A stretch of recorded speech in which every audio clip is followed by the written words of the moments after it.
Buenas tardes. Buena tarde, jóvenes, para todos. ¿Qué tal? ¿Cómo estamos por allí? Ya estamos listos para un nuevo aprendizaje. Entramos pues a la semana número 3, ¿no? Estamos entrando pues a la semana número 3. Entonces vamos pues a arrancar de una vez. ¿Listo? Muy bien, entonces espérenme un momento, ¿no? Este,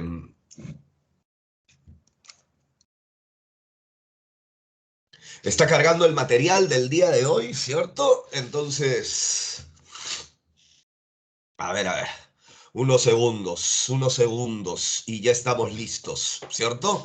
Muy bien, ¿me pueden ver? ¿Me pueden escuchar? ¿Sí? ¿Me muevo correctamente? ¿Ah? ¿Sí? Listo, muy bien. ¿Ya se puede ver el material también? Por favor, me confirman por el chat. ¿Sí?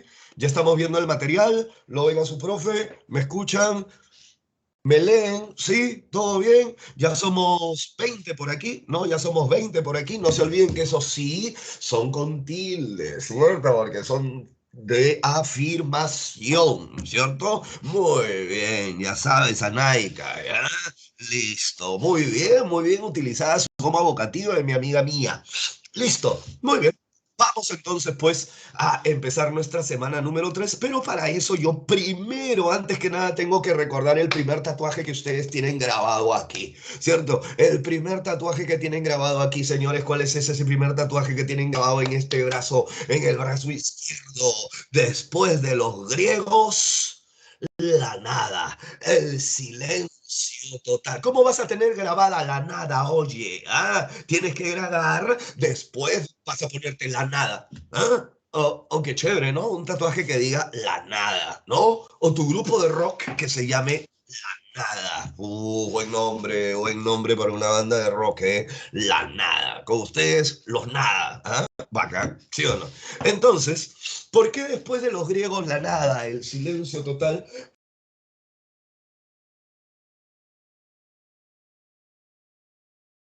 Marca de la cultura, la marca pues del equilibrio, de la perfección, de la belleza, de la filosofía, de la libertad, en fin, ¿no? Todas las marcas que tiene casualmente, ¿no? Todas las marcas que tiene casualmente el mundo grecolatino, y es por eso que a esta movida se le denominó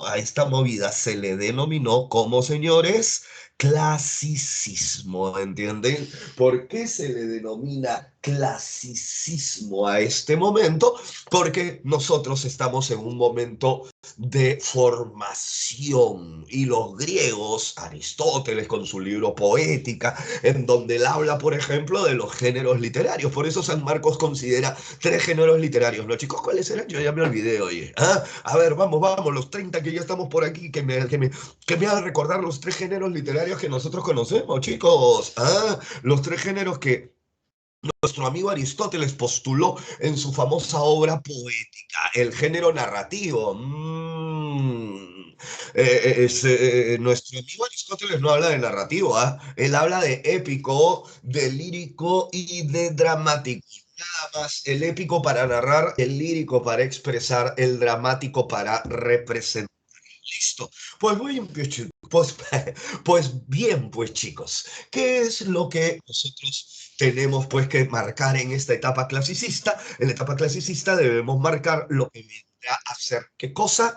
La perfección, la belleza, la armonía, la libertad, la cultura, la filosofía, ¿entienden? O sea, Grecia. Listo. Pero nosotros tenemos otro tatuaje más, ¿se acuerdan? En este brazo tenemos otro tatuaje. ¿Qué es lo que dice nuestro otro tatuaje, chicos? ¿Ah? ¿Qué es lo que dice nuestro otro tatuaje? A ver, vamos, ¿quién me lo dice? ¿Ah? ¿Qué es lo que dice nuestro otro tatuaje, muchachos? ¿Ah? ¿Qué es lo que dice ese otro tatuaje que tenemos allí, hijos?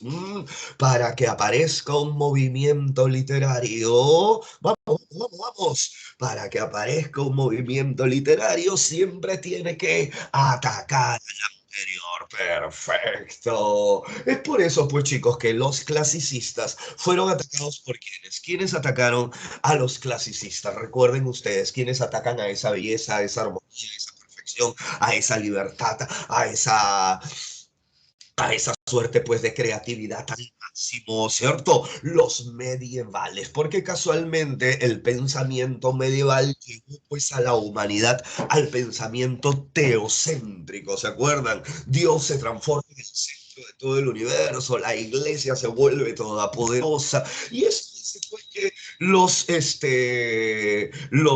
bueno, pues el mundo gire bajo la idea feudal, recuerden ustedes, ¿no?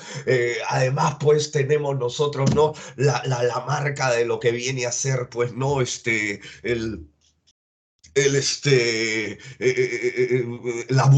Perdón, el feudalismo. Es por eso que a la iglesia le convenía mantener a la gente sumergida en la ignorancia, ¿se acuerdan, no? Sumergida en la ignorancia. ¿Acaso a la iglesia le convenía enseñar toda esa cultura grecolatina al pueblo? Muchachos, vamos, respóndame ustedes. A la iglesia le convenía enseñar toda esa filosofía, toda esa... No, pues lógicamente no, ¿entiendes? Porque un pueblo ignorante es mucho más sencillo de engañar, ¿cierto? Es por eso que el idioma de los cultos, que era cuál, muchachos, el idioma de los cultos, ¿cuál era? Ya se me fue ya.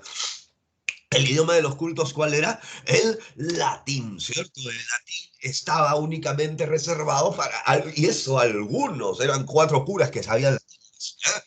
Y debido a esto, pues señores, ¿no? Este momento medieval es lo que ha dicho tu profesor, ¿no? Es la etapa de apagón mental, la etapa de oscuridad para la humanidad. Listo, chicos. Es por eso que literariamente hablando, gran cosa no se compuso, ¿no? Gran cosa no se compuso, ¿no? Serán los juglares, ¿se acuerdan, no? Los juglares, los poetas del pueblo, ¿no? Los poetas del pueblo que sean los que compongan los famosos, qué hicieron los juglares, chicos? ¿Ah? ¿Qué es lo que hicieron los juglares, amigos? Ya se me fue a mí. ¿Qué es lo que hicieron los juglares, hijos? ¿Ah? Los juglares o poetas del pueblo son los que van a generar de manera oral y esto hará de que las obras se vuelvan anónimas. No, ¿cómo van a ser lírica? ¿Ah? Los juglares son los que crearon los cantares de gesta, pues muchachos, ¿no?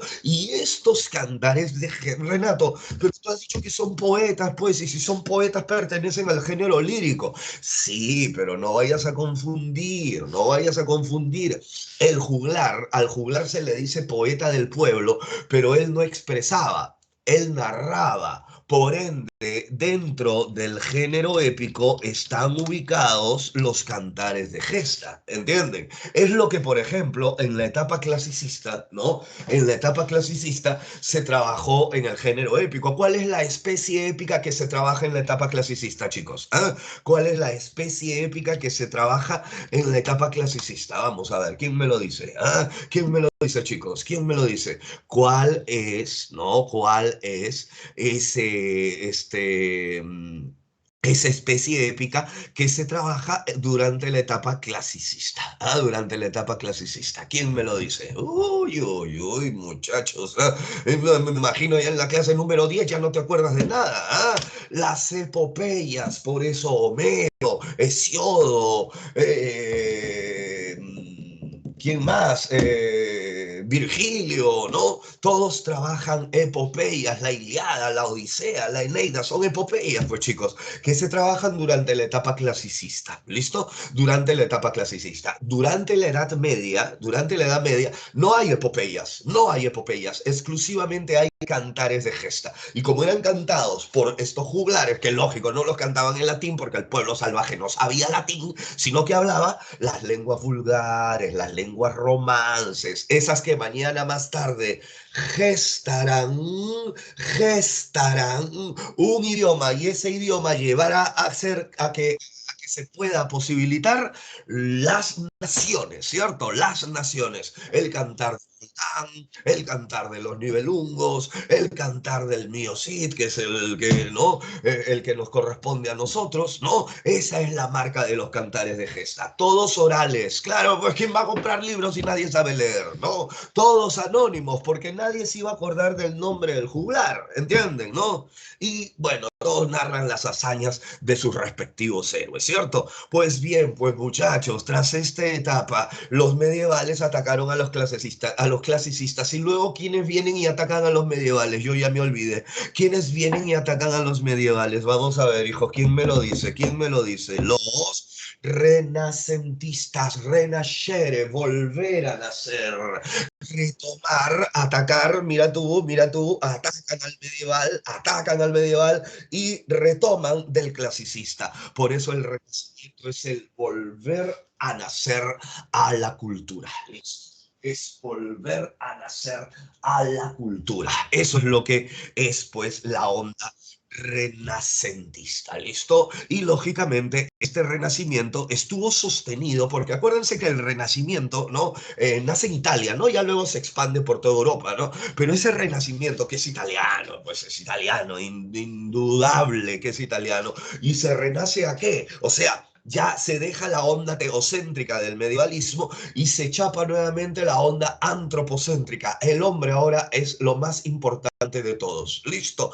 Y por ende empiezan los descubrimientos, empiezan los avances tecnológicos, se crean las universidades, se generan las imprentas en mayoría, se encuentra América o se invade América. En fin, no hay una serie de acontecimientos que van a darle pues la entrada a la etapa renacentista. Pero los renacentistas fueron apoyados por ¿quiénes? ¿Quiénes apoyaron filosóficamente a los renacentistas para que puedan aparecer, muchachos? ¿Saben quiénes son los que?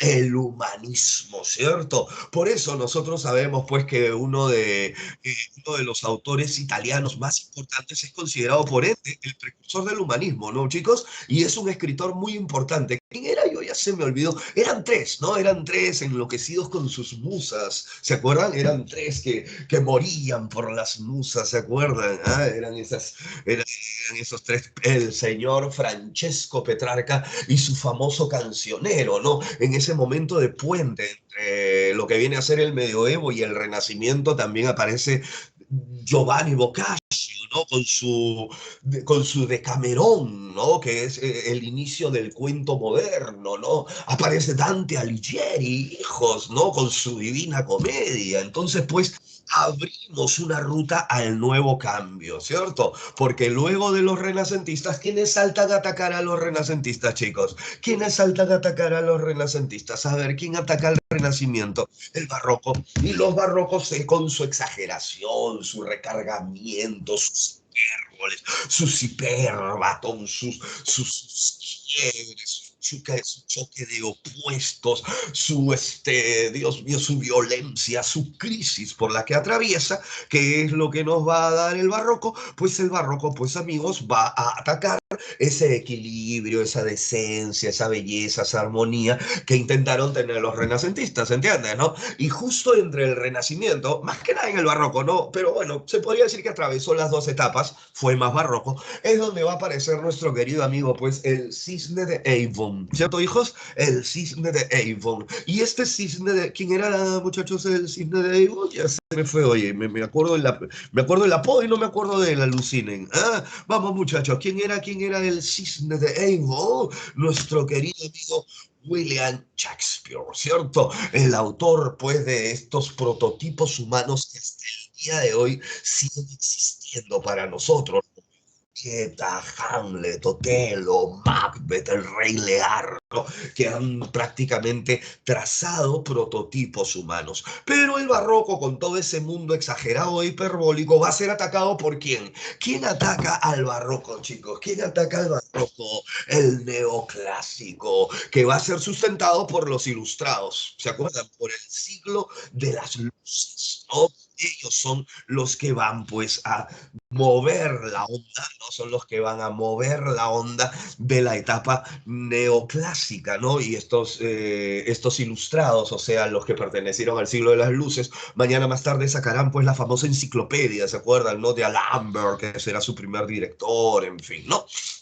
Entonces, el neoclásico, su nombre lo dice, ¿no? Se siente el nuevo clásico, saca la exageración del barroco, pero retoma el renacentista, pero el renacentista ya había retomado el clasicista, ¿te acuerdas, no? De ser una copia de otra copia más otra copia. ¿Qué puede salir de una copia de otra copia por otra copia más otra copia? Pues lógicamente nada bueno, déjame decirte, ¿cierto? Lo único que podrá salir, pues, será un recopión. Y ese recopión, pues, lógicamente va a estar fundamentado en reglas, en normas, en razón, en didáctica, en moral. Por eso en ese tiempo destacaron las fábulas, ¿se acuerdan? En la que tienen su moraleja al final, ¿no? Y lógico, pues, ¿qué vas a esperar de esa cosa? Si el arte, lógicamente, lo que implica y lo que pide el arte de ustedes, ¿qué cosa es, hijos? ¿Ah? ¿Qué es lo que pide el arte de ustedes? ¿Ah? ¿El arte acaso predomina la razón? La razón predomina en la ciencia, hija, pero para el arte, ¿qué es lo que debe predominar? Lo que debe predominar para los artistas es la libertad y la belleza, lógicamente, ¿cierto? La libertad y la belleza. Es por eso que el día de hoy, amigos, nosotros vamos a estudiar estos movimientos literarios que surgen entre el siglo XIX, entre el siglo XIX y el siglo XX. ¿Les parece? A su madre, me fui hasta el siglo treinta, yo.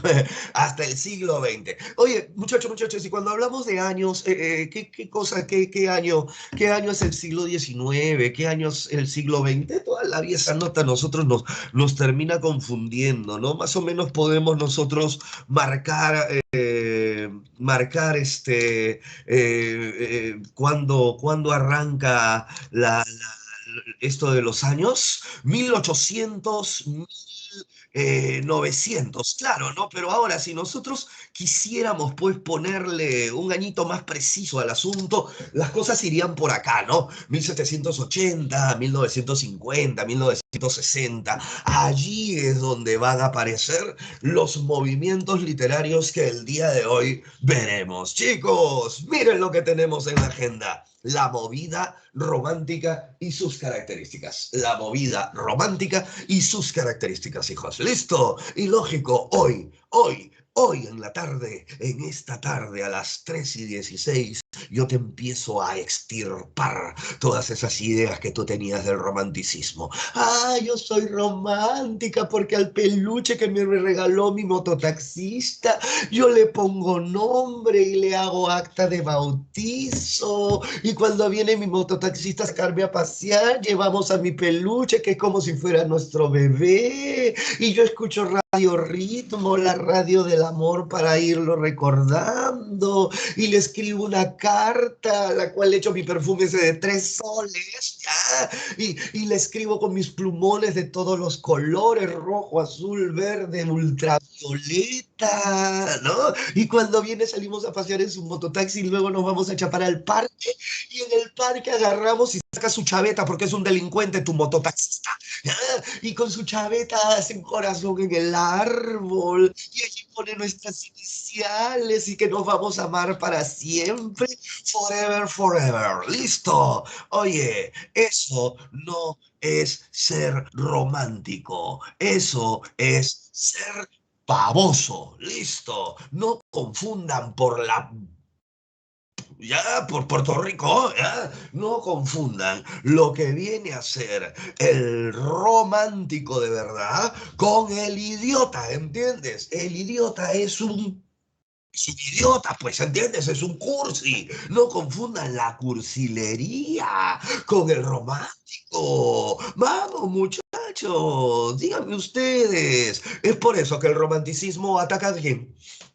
Vamos, díganlo ustedes, yo no lo voy a decir, ¿ah? Díganlo ustedes, vamos. ¿El romántico ataca a quién? Escríbelo, no, escríbelo. ¿El romántico ataca a quién? Vamos, no los leo, no los leo. El romántico ataca al... ¿Cómo va a atacar al realismo si el realismo todavía no aparece? ¿Ah? A los neoclásicos, a ellos los ataca, pues, hijos, ¿se entienden? ¿Y cómo eran los neoclásicos? Llenos de reglas, llenos de normas, llenos de razón, llenos de didáctica, llenos de moral, ¡ah, qué asco! Manías, Por eso el romántico, ¿qué es lo que busca? El romántico lo que busca es la libertad.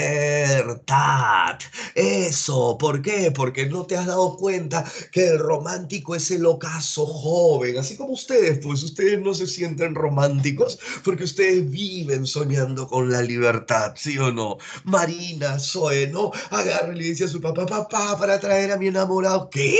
Enamorado, ¿qué enamorado vas a tener tu coche? ¡Papa!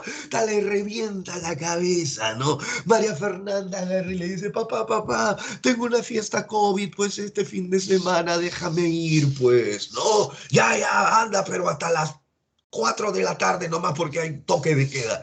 Papá, maldito, te odio, ¿por qué no me dejas salir? Yo quiero ser libre, ¿entiendes? Por eso los jóvenes suelen ser románticos, pues, ¿no ves que viven soñando con la libertad? Mientras que tu viejo, ¿quién es? Es el neoclásico que impone las reglas y las normas. ¿Entiendes? ¿No? Que impone las reglas, las normas, la didáctica y la moral de esta casa. ¿Entiendes? Lógico, pues. Y ante eso, ¿ya?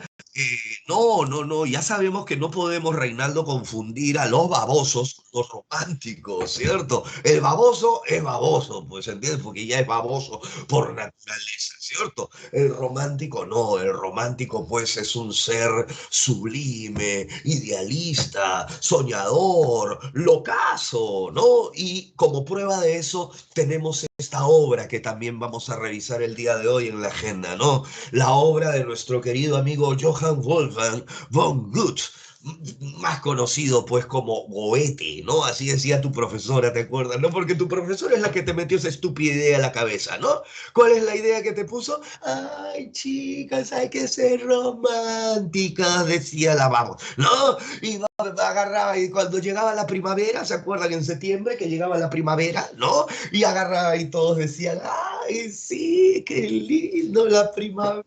Chicos, llegó la primavera, decía. Yo me pregunto, ¿de qué primavera habla si en Lima solamente hay verano e invierno? ¿Ah? Eso es lo único que hay en Lima, hijos. ¿Ah?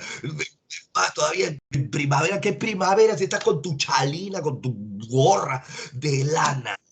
¿Qué primavera habla esa tía? ¿Entiendes? ¿No? Pero lógicamente le decía, hay que ambientar, ponemos corazones, corazones, porque qué tan loca, qué tan loca. Y lógicamente te hizo creer, ¿no?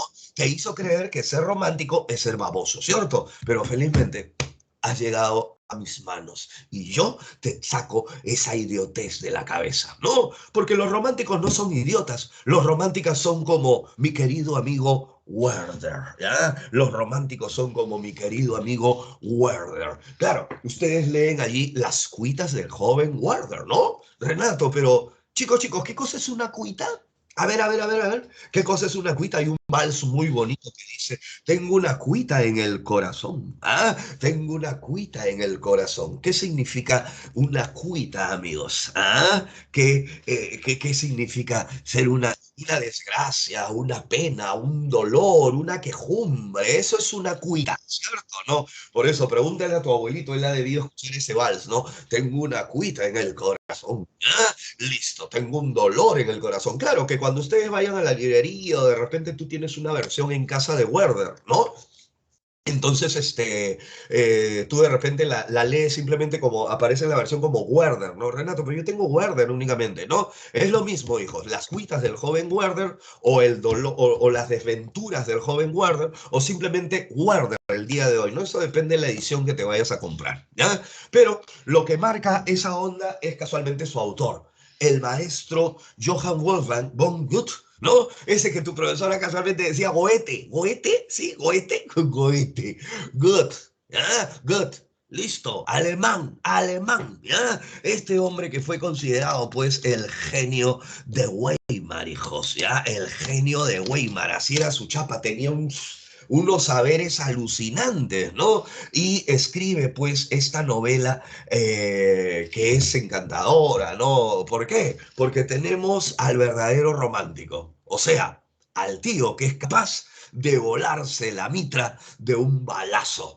Eso es un verdadero Romántico. No, pues Lucero, no, pues Astrid, Nicole, ese baboso que te amenaza y que dice, si me dejas me voy a cortar con mi galleta de soda, voy a saltar desde el primer piso. No, hija, no, ya. Eso no es ser romántico. Para que sea romántico tiene que cortarse las venas, sacarse un pedazo de oreja, meterse un balazo, ¿entiendes? Eso es una actitud romántica. ¿Ya? El resto son estupideces, el resto son mentiras. Listo. Pero hoy día también vamos a ver al realismo, ¿no? Vamos a ver el realismo. Y los realistas casualmente aparecen. ¿Por qué? Porque el realista ataca ¿a quién? Vamos, díganmelo ustedes, muchachos. El realista atacará a quién. El realista atacarán a quién. Ah, a los románticos, pero no al romántico, pues hardcore, ¿entiendes? ¿No? Sino al romántico bóveda, ¿no? Al romántico cursilón, a él lo ataca, a ese romántico idiotizado, ¿entiendes? Y es por eso que aparece el realista. Lo para de cabeza prácticamente al romántico, ¿no? Si el romántico es subjetivo, el realista es objetivo, ¿no? Si el romántico vive en el pasado, el realista vive en el presente. ¿Entiendes? No. Si el romántico utiliza la imaginación, el realista pues describe la realidad.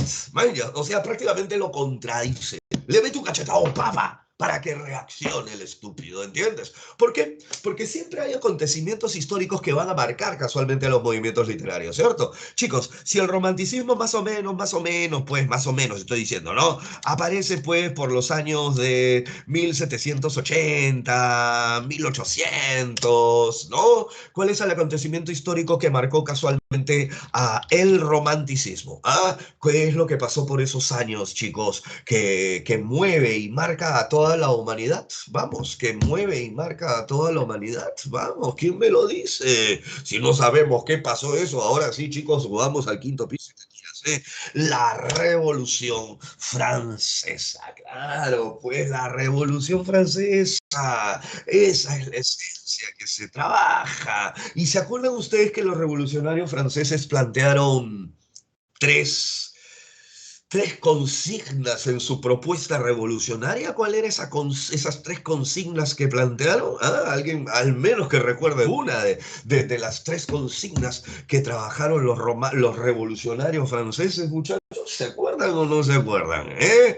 Pues plantearon la confraternidad, la igualdad y la libertad.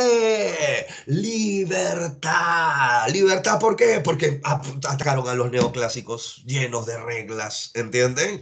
Listo. Pero luego vienen los realistas por el año, ya te he dicho, 1850, un poquito antes de repente, ¿no? 1840, ¿ya? Por allí más o menos vienen los realistas. Chicos, ¿y cuál es el acontecimiento histórico que se da en esa época? A ver, más o menos por esos años, ¿no? No exactamente allí, ¿no? Es otra revolución, déjenme decirles, ¿no? Es otra revolución. ¿Cuál sería ese acontecimiento histórico que marca casualmente a esos años, mis amigos? ¿Ah? ¿Cuál es el acontecimiento histórico que marca casualmente a esos años? La revolución industrial, muy bien. ¿Y la revolución industrial qué trajo consigo? La revolución industrial trajo lógicamente hambre, bueno, donde trabajaban 10, pues ahora trabajan únicamente 4, ¿no? Y esos 6, ¿qué les queda por hacer? Tienen que salir pues a buscar un empleo, tienen que salir pues pucha madre, a ganarse la vida, tienen 8 hijos, imagínense, o sea, tengo que salir pues a ganarme, ¿no? Y muchos no consiguen otro empleo, le entra la desesperanza, se vuelven alcohólicos, le pegan a la mujer, abandonan a sus familias, las madres tienen que salir a trabajar, no encuentran trabajo, se tienen que prostituir, los hijos se vuelven unos pirañitas, ¿entiendes? ¿Cómo vas a ser romántico? Oye, tienes que ser realista, ¿no ves que estás atravesando una etapa de desgracia? Reacciona, déjate de estupideces, piensa bien, ¿entiendes? Por eso aparece el realismo en Francia. Bueno, y ahí saben ustedes que se extiende, ¿no? Por toda la Europa, ¿no? Pero en esencia esa es la marca del realismo. Listo, para luego entrar a la literatura del siglo XX, chicos, ¿ya? Y cuando uno habla de la literatura del siglo XX, ¿saben de qué está hablando? De la vanguardia literaria. La literatura del siglo XX más o menos nos tendríamos que ubicar, pues, ¿no? Entre la Primera y la Segunda Guerra Mundial, los años 20, los locos años 20, ¿se acuerdan de ese término, no? Listo, ¿no? Y tirará, pues, hasta los 50, 60. Yo creo que la poesía beatnik americana es el quiebre en ese momento, ¿no? Para ya pasar a otra, ¿no? A otro tipo de literatura, por decirlo de alguna forma, ¿no? Entonces, si ustedes, muchachos, me dijeran, ¿no? Si ustedes me dijeran en una sola palabra qué cosa es vanguardia, ¿qué me dirían? Si yo les dijera una palabra, muchachos, para vanguardia. Vamos, chicos. Si yo les digo una palabra, una nomás, ¿ah? No dos, tres, cuatro, no, no, no, no, no, así es fácil, pues, ¿no? Con una palabra definan vanguardia, chicos. Adelante, muy bien, Dianita, claro, porque vanguardia viene casualmente pues de estar a la retaguardia, ¿no? El que está a la retaguardia es el que está atrás, el que está a la vanguardia es el que está adelante, perfecto, lógico, ¿no? De avanzada, claro, ¿no? Por eso se dice avant-garde, ¿no? No sé si han escuchado ese término, ¿no? Avant o avant-premier, ¿no? Cuando una película se va a promocionar antes de tiempo, ¿no? Viene el avant-premier, ¿no? Avant, ¿no? Entonces, esto hace, ¿no? En la moda también se trabaja mucho la onda de la vanguardia, ¿no? Está a la vanguardia de la moda, por ejemplo, ¿no? O sea, por ejemplo, nuestra amiga Dariana, ¿no? Pueden ver a Dariana ustedes, a Nicole Dariana. Miren, miren, ella está definitivamente a la vanguardia, ¿no? Miren, miren su pelo verde, sus lentes fucsias, ¿no? Un collar que se pone allí, ¿no? Entonces, ella está a la vanguardia. ¿Acaso pues mi amiga Diana pues sería tan valiente de salir a la calle así como Dariana? No, porque Dariana está locasa, entonces sale como diablos le da la gana, porque ella es vanguardista y lo que le busca, lo que le gusta a ella, ¿saben qué cosa es? Innovar, ¿entiendes? Porque eso es vanguardia, la innovación total. ¿Listo, muchachos? Muy bien, pues chicos. ¿Qué tal? Ahí está la agenda para el día de hoy. Ahora sí, empiezo a dictar la clase. Y el romanticismo, como sabemos nosotros, tiene que ver mucho, pues chicos, tiene que ver mucho con la onda. Bueno, en realidad todos los movimientos literarios tienen una marca de presencia histórica, ¿no? Una marca de presencia histórica, ¿ya? Y esto hace, ¿no? Esto hace que dentro de esa marca como les digo, esa marca de innovación, ¿cierto? No, no venga únicamente porque nació, ¿entiendes? No, no parte de la inspiración, siempre sucede algo histórico.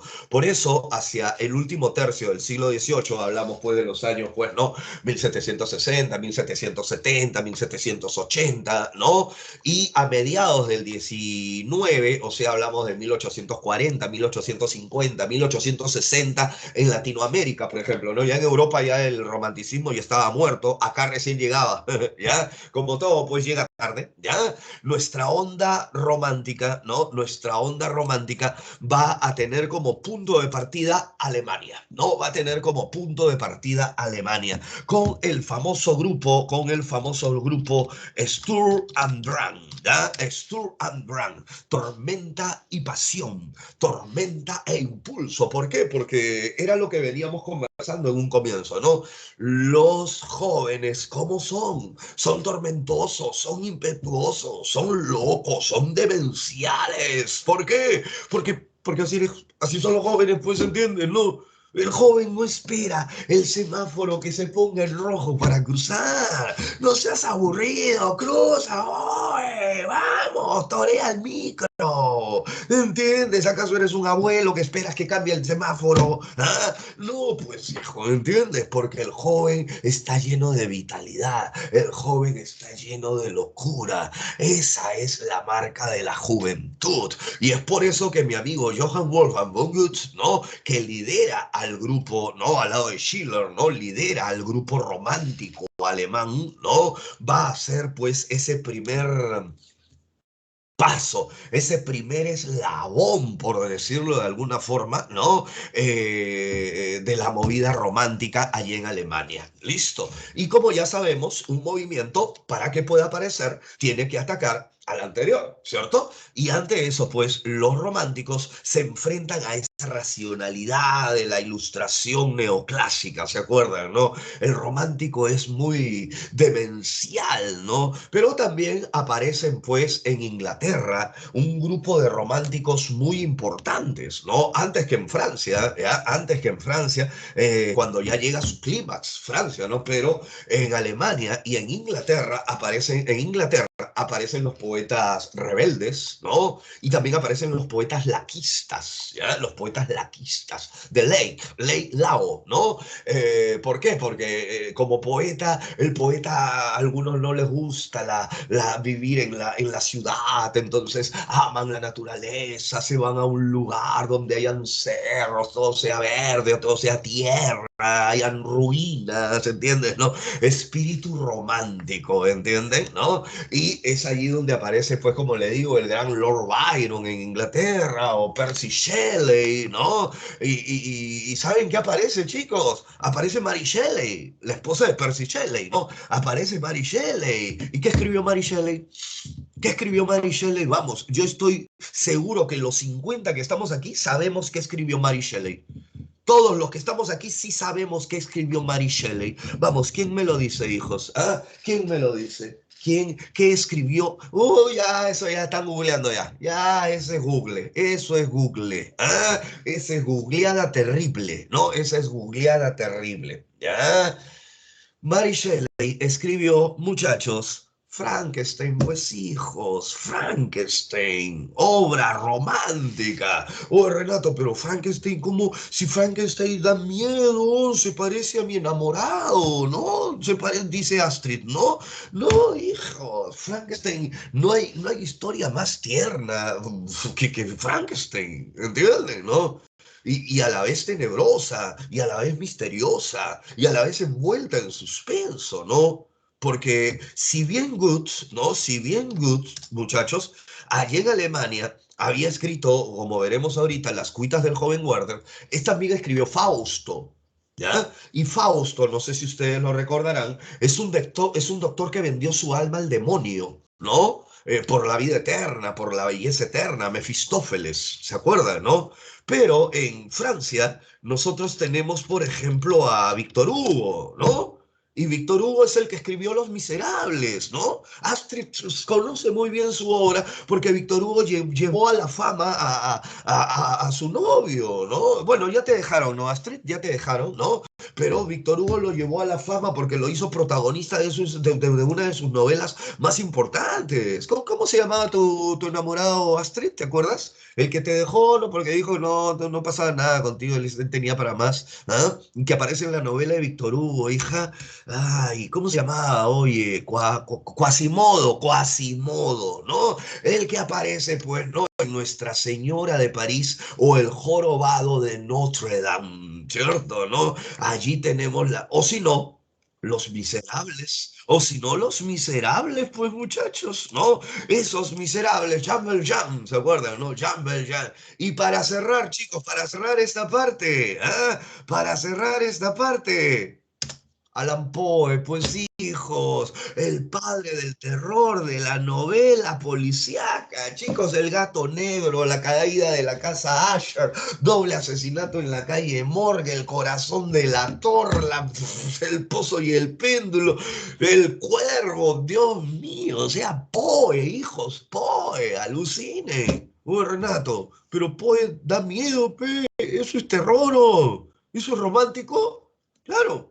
Eso es romántico, porque el romántico, muchachos, tiene tres formas de serlo. Hay un romántico social, ¿Ya? Ese romántico que lucha por la libertad, por sus creencias, ¿cierto? Claro, él es un yoísta y por ende es capaz de dar la vida por sus creencias, por sus ideales. Un romántico fue Cristo, un romántico lo fue Gandhi, un romántico lo fue el Che Guevara, un romántico lo fue John Lennon, ¿entiendes? Tíos que han tenido pues esa actitud liberadora de luchar contra las injusticias. Eso es un romántico, pero también existe un romántico histórico, ¿cierto? Aquel que vive en el pasado. A ver, completen la frase, muchachos. Todo tiempo pasado, a ver, los quiero leer. Todo tiempo pasado, hijos. ¿Ah? Todo tiempo pasado fue mejor. Típica actitud romántica, pues, típica actitud romántica. Evadir el presente, vete de la realidad. Así como mi amiga Andrea vive pensando todavía en su mototaxista, ya se fue.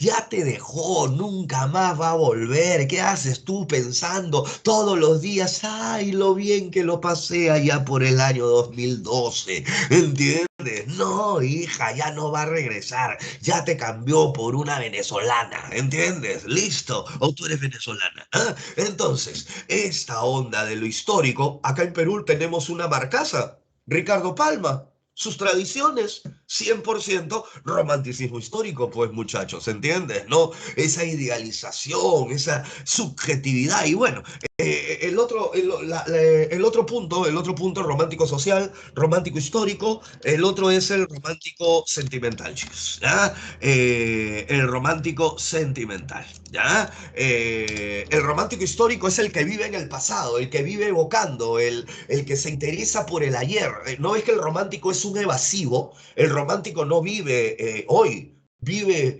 en ayer, ¿entiendes? Ay, lo que pude hacer, vive sufriendo, ¿entiendes? ¿No? Y el romántico sentimental, ¿qué es el romántico subjetivo? Pues ese romántico, pues, ¿no? Que esto de acá, sus sentimientos superan a esto de acá. Por eso cuando te enamoras, pues acuérdate, Anaika, cuando te enamoras, pues te enamoras de cada monstruo, Dios mío. Lo mismo le pasó a nuestro pobre amigo Fabricio, pues, ¿no? Bueno, es que él alucina que su novia es la más bella de todo el planeta. ¿Ya? Es más, su novia debería estar en un comercial, dice, ¿ya? Pero un día la va a proyectar aquí, ¿ya? Le vamos a dar para compartir pantalla, ¿ya? Y vamos a ver, pues, ¿no? Que su madre, que, bueno, entonces tu novio, pues, hijo, ¿no? Ay, Renato, de salir en esto hay guerra, ¿entiendes? ¿No? Lógico, acá tenemos apertura para todos, hijos, acá tenemos apertura para todos, no te me vayas a congojar, ¿ah? ¿Ya? No te me acongojes a mí, ¿ah? Estás en literatura, compadre, listo. Entonces, ¿ya?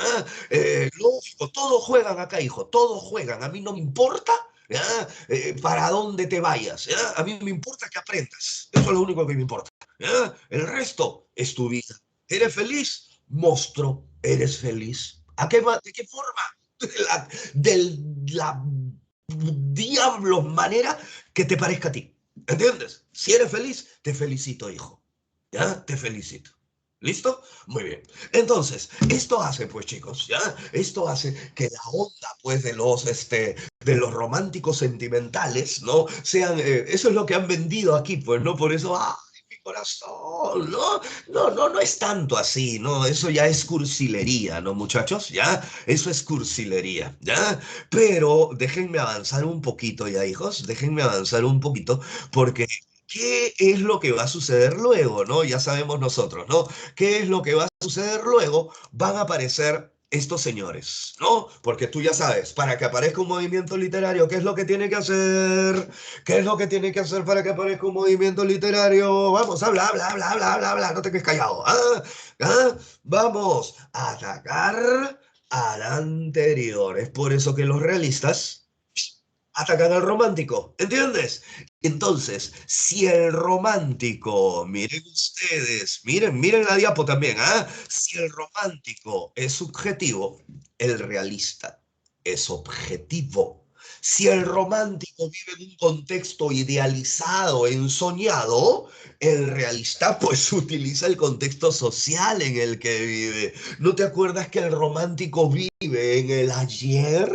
No, el romántico vive el hoy, el realista, perdón, vive el hoy, vive el presente. Si el romántico pues idealiza, alucina, el realista no, refleja la realidad tal como es, ¿entiendes? Por eso la descripción tiene que ser detallada, es muy racional, ¿entiendes? No es como el realista que ha escapado de la realidad. Y eso se dio en esencia, ¿por qué, muchachos? Porque nosotros entramos a lo que era la revolución industrial que desató pues no todo un grado de hambre y miseria en toda la Europa de ese tiempo. Johann Wolfgang von Goethe, las cuitas del joven Werner, este hombre pues apodado el genio de Weimar y que nosotros podemos verlo ahí, ¿no? Se enmarca entre el año 1750, o sea, en 1770 el neoclasicismo estaba en todas, ¿entiendes? ¿No? Estaba en todas. Y este chivolo de 20 años con el liderazgo de Schiller y el Sturm and Drang, ¿no? Irrumpe en la literatura, ¿no? Genera obras, ¿no? El genio de Weimar. No creo que venga eso, no creo que venga, ¿verdad? Entonces, eso hace, ¿no? Eso hace de que nuestro amigo que publica Fausto, que es una obra de teatro, ¿no? Y si quieren mi consejo, pucha, a mí me gusta más Fausto que Werder, ¿ya? Pero eso es cuestión de grupos, de gustos, empezando por allí. Y la onda es que aquí a nosotros nos toman Werder. Entonces, no importa mucho lo que a tu profe le guste, ¿cierto? Entonces, vamos a ver las cuitas del joven Werner. Una novela, chicos, ¿ya? Una novela, es una novela. Si es una novela, ¿a qué género pertenece, muchachos? Si es una novela, ¿a qué género pertenecerá entonces Werner? Es una novela, pertenece al género. Vamos, los quiero leer, los quiero leer. ¿Ah? Si es una novela, ¿a qué género pertenece, mis amigos? ¿Ah? ¿A qué género pertenece? Si es una novela, no, al género épico, épico. ¿Cómo va a ser dramático? ¿Acaso es teatro? Género épico, es una novela, narra una historia. Ahora, lógico, las novelas pueden ser de diferentes tipos. Hay novelas policíacas, hay novelas ecológicas, novelas de caballería, novelas eróticas, novelas religiosas, en fin, ¿no? Hay un montón de novelas, ¿no? Pero esta es una novela de tipo epistolar. ¿No? De tipo epistolar. Chicos, ¿qué cosa es una epístola? No me digan que es una pistola con forma de E porque te pateo, ¿ah?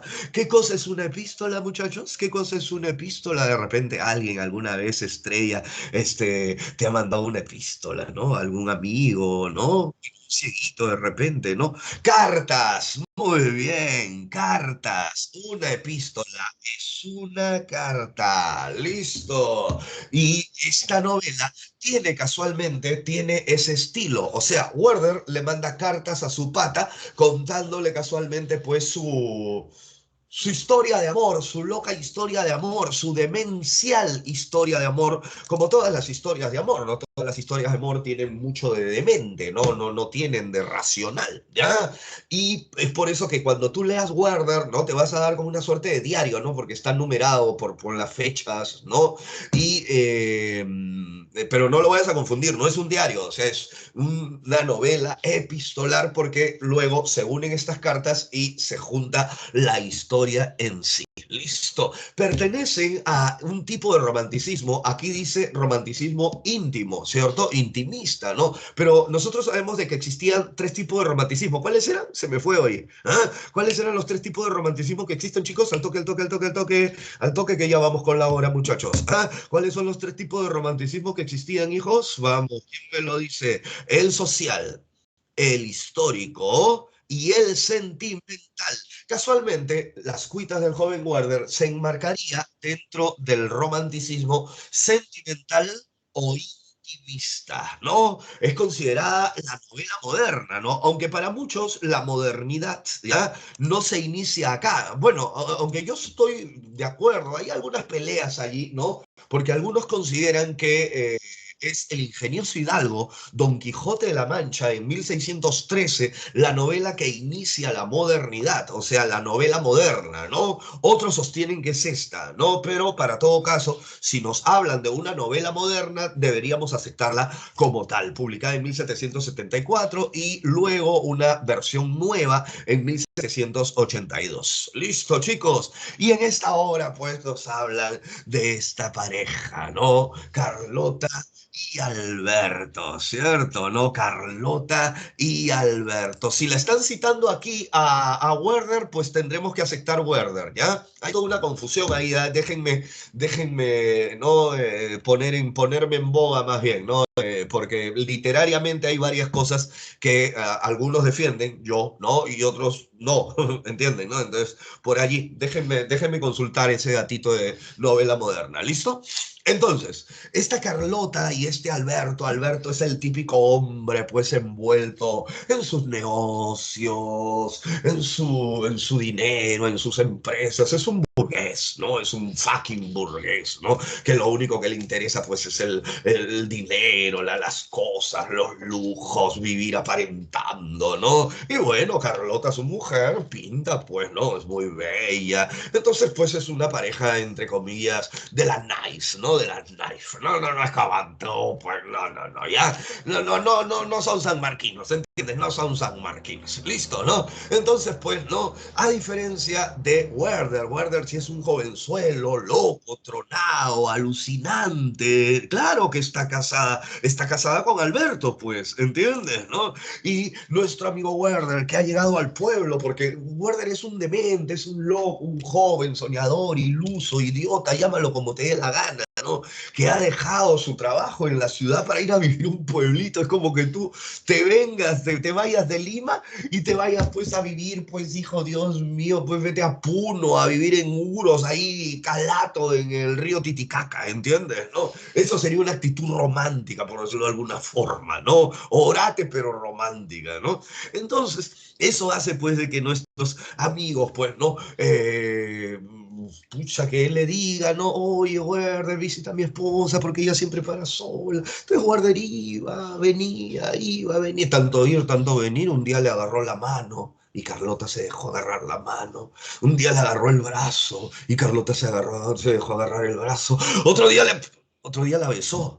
Alucina, la besó. ¿Cómo vas a besar a alguien que está casada? ¿Entiendes? O bueno, ¿cómo la casada va a permitir que la besen? ¿Acaso Patricia? ¿Acaso Carol? ¿Acaso Andrea? ¿Acaso Sofía? ¿Acaso Nicole? ¿Tú besarías a otro que no sea tu enamorado? Vamos, chicas, al toque, al toque, al toque. ¿Tú besarías a otro que no sea tu enamorado? ¿Tú besarías a otro que no sea tu noviecito? ¿Ah? ¿Tú besarías a otro, hija? ¿Va? Uy, uy, uy, todo silencio total, Dios mío. ¿Ah? Todas calladas. La que calla, otorga, acuérdense. ¿Ah?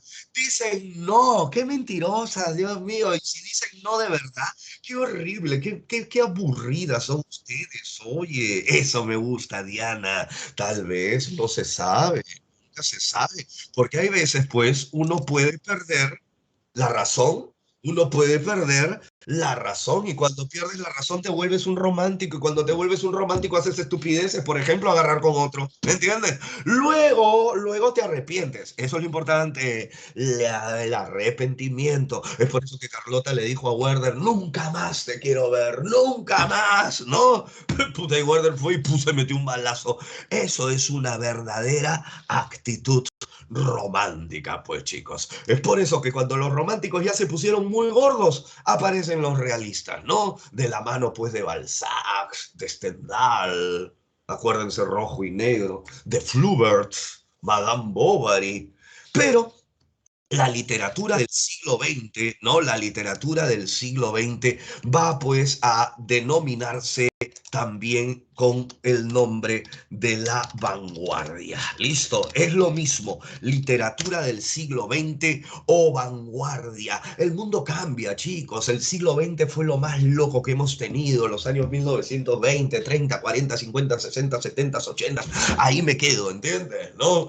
Pues, señores, Primera Guerra Mundial, Segunda Guerra Mundial, la Guerra Fría, la Revolución China, la Revolución Rusa, la Revolución Cubana, el hombre en el espacio, en trenes, en autos, las comunicaciones, la radio, el televisor, el cine, la internet, el nacimiento del rock and roll, los Beatles, los Rolling Stones que hoy día perdieron o ayer perdieron a su baterista, Pink Floyd, los hippies, las drogas sintéticas, la cocaína, la minifalda, la pastilla anticonceptiva, el hombre en la luna. Señores, ¿qué más quieren? Eso es siglo XX. Y eso hizo de que el hombre no se sienta únicamente hombre de su patria, sino hombre universal. Las técnicas narrativas cambian, ¿cierto? Ya no es el narrador realista que narra como en tercera persona, el narrador omnisciente, ya no, ahora yo narro en primera, segunda, tercera, le meto cuarta, le meto todo, ¿entiendes? Ya no narro pues así del protagonista tiene 15, 20, 30, 40, se murió. Ahora el protagonista tiene 15, de ahí tiene 8, de ahí tiene 30, de ahí tiene 20, de ahí tiene 10, de ahí se muere, vuelve a vivir, ¿entiendes? No, salta en el tiempo, le meto flashbacks, le meto monólogo interior. James Joyce en su obra Ulises, no se olviden, aplicando el monólogo interior, ya no es un solo tema como en Werther, ¿no? Que se nos presenta Werther enamorado en un amor imposibilitado, ¿entiendes? No, ahora trabajo temas religiosos, filosóficos, policiales, sexuales, eróticos, sociales, cotidianos, ¿entienden? La literatura, pues chicos, ha hecho un cambio y me imagino que lo seguirá haciendo para siempre. Jóvenes, las claves para el día de hoy, ya saben cómo trabajar las mismas, las anotan en un papelito, luego ustedes hacen su práctica y se autoevalúan. A cada pregunta equivocada te metes un golpe.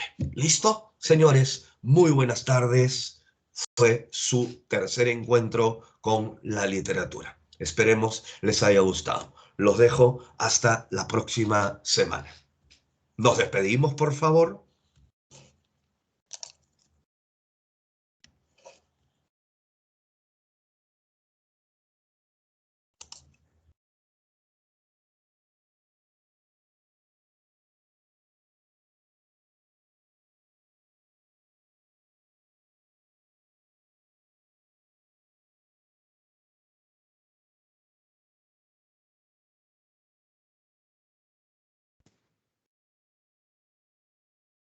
Buenas tardes con todos.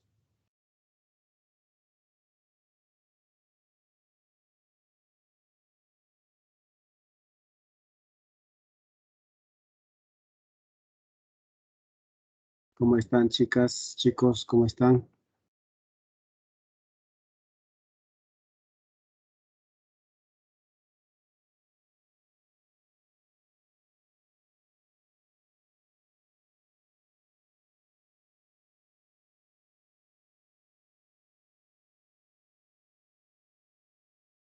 Chicos, por favor, confirmen antes de comenzar si todo está bien. Acabo de compartir pantalla, por favor. Confirmen si todo está saliendo bien, por favor. Muy bien, gracias. Antes de comenzar, a ver, un momentito.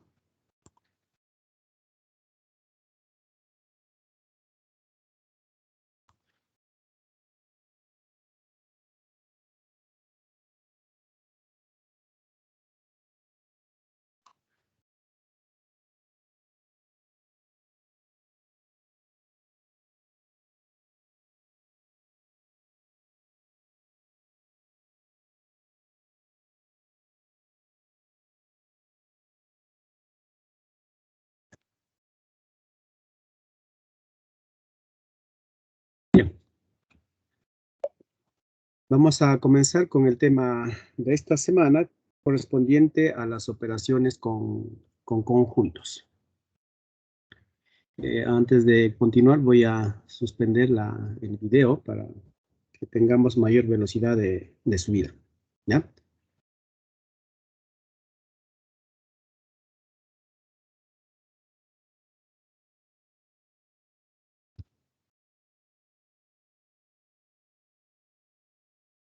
Bien, entonces tema de esta semana, semana 3, las operaciones con conjuntos. En esta parte vamos a ver el siguiente contenido. Primero revisaremos las operaciones con conjuntos. Luego vamos a revisar las leyes del álgebra de conjuntos. Posteriormente veremos el producto cartesiano. Y luego vamos a revisar algunas aplicaciones con el uso de los diagramas de Venn-Euler y de Lewis-Carroll. Bien, vamos a comenzar entonces. Antes de dar las operaciones con conjuntos, primero veamos o recordemos la representación de un conjunto. En la clase anterior hemos visto la representación de un conjunto de dos formas, ¿no? Y una de ellas que hemos visto era mediante gráficas. Entonces, una de ellas se conoce como el diagrama de Venn-Euler, que es la forma como nosotros, la clase pasada, hemos presentado los conjuntos de los números naturales. ¿Se acuerdan?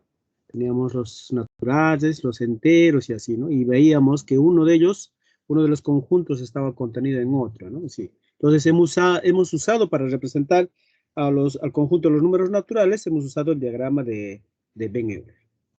Otro diagrama que vamos a usar es el diagrama de Lewis-Carroll. Este diagrama será usado para representar conjuntos que no tienen elementos en común, conjuntos disjuntos. Es decir, cuando hablemos de varones y mujeres, por ejemplo, o solteros y casados, o los que bailan y no bailan, los que fuman o no fuman, por ejemplo, entonces vamos a separar, ¿ya? O vamos a considerar conjuntos que no tienen elementos en común.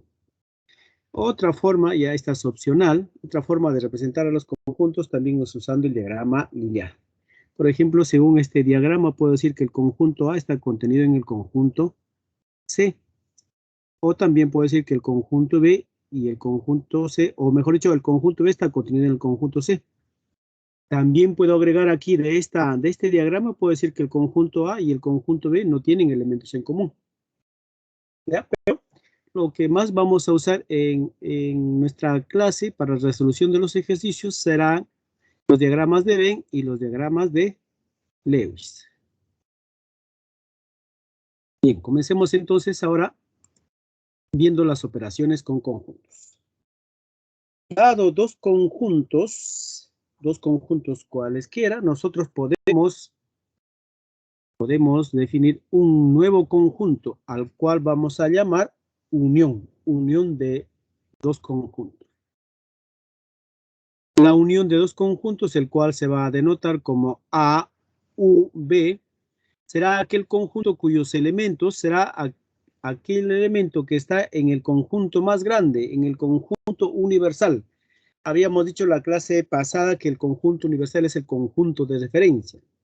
Entonces, los elementos estarán en el conjunto universal, puesto que el conjunto A y el conjunto B están contenidos en el conjunto universal, de tal manera que estos elementos deben pertenecer al conjunto A o también deben pertenecer al conjunto B. Usando el diagrama de Venn podemos representar de esta manera. Tenemos el conjunto A por un lado, por otro lado tenemos el conjunto B, y dice que los elementos deben estar en el conjunto A o en el conjunto B. Lo cual significa entonces que pueden estar tanto solamente en A o también puede estar en ambos, ¿no? Tanto en A y en B. O también puede estar en solamente B. Aquí esta es una aplicación de la disyunción débil. En una clase anterior, en la primera clase hablamos de la disyunción y decíamos débil, ¿no? Disyunción débil. ¿Por qué? Porque nos da la posibilidad de que el elemento bien está solamente en A o bien está solamente en B, o inclusive puede estar en ambos. ¿Ya? Otro conjunto que vamos a generar a partir de dos conjuntos es el conjunto intersección, el cual vamos a escribir así. A, la U invertida, B. A intersectado con B. Cuyos elementos serán aquellos elementos también que están en el conjunto universal, de tal manera que estos elementos deben estar en el conjunto A y a su vez deben estar en el conjunto B. Ahora aquí participa la conjunción. Entonces los elementos deben estar en ambos, solamente en ambos. Otro nuevo conjunto que vamos a definir a partir de dos conjuntos es el conjunto diferencia, que se escribe como A menos B.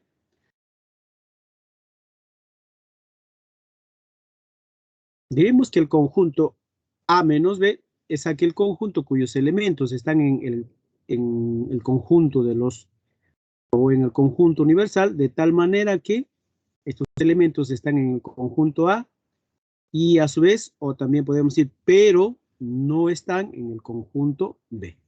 Ojo a la conjunción, ahora dije pero, ¿no? Entonces, aquellos elementos que están en A, pero que no están en B. Si decimos no están en B, entonces quitamos todo aquel elemento que está en B. Es decir, tendremos como una especie de media luna hacia la izquierda. A menos. Ahora también podemos generar el conjunto B menos A en otro orden. Al generar ese nuevo conjunto B menos A, la media luna va a cambiar. Será la media luna derecha. Bien. Ahora el conjunto diferencia simétrica. Este conjunto tiene que ver también con la disyunción, pero en este caso con la disyunción fuerte. ¿Ya? La disyunción fuerte. O también que nosotros en lógica hemos usado el triangulito, ¿no? Anotamos entonces A triangulito B.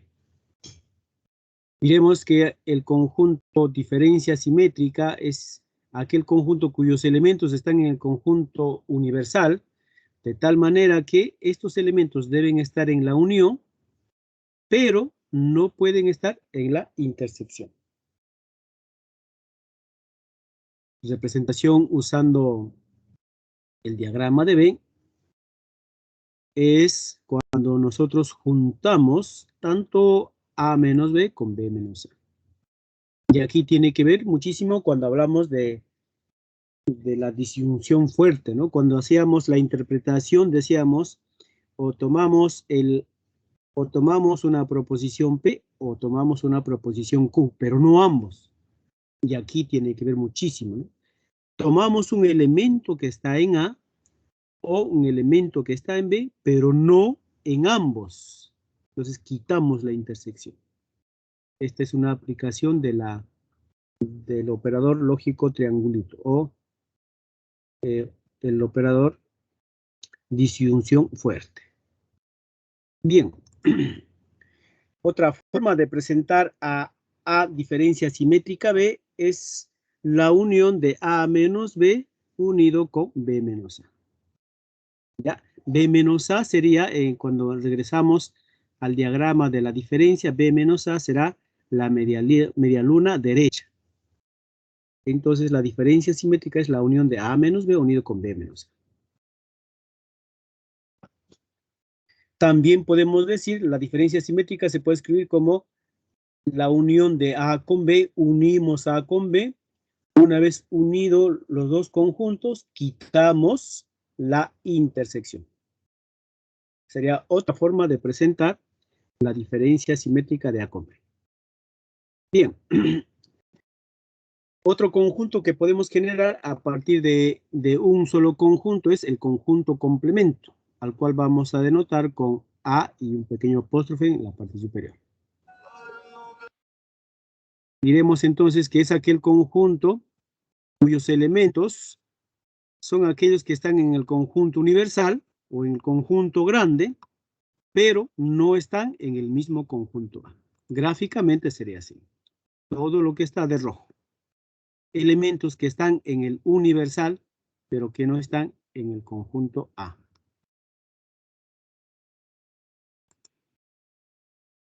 El conjunto complemento también se puede escribir como el universal menos el conjunto A, usando ya el concepto de diferencia de conjuntos. Una nota complementaria, diremos que el complemento del conjunto universal será el vacío. También diremos que el complemento del vacío será el universal. Una observación con respecto a la cantidad de elementos.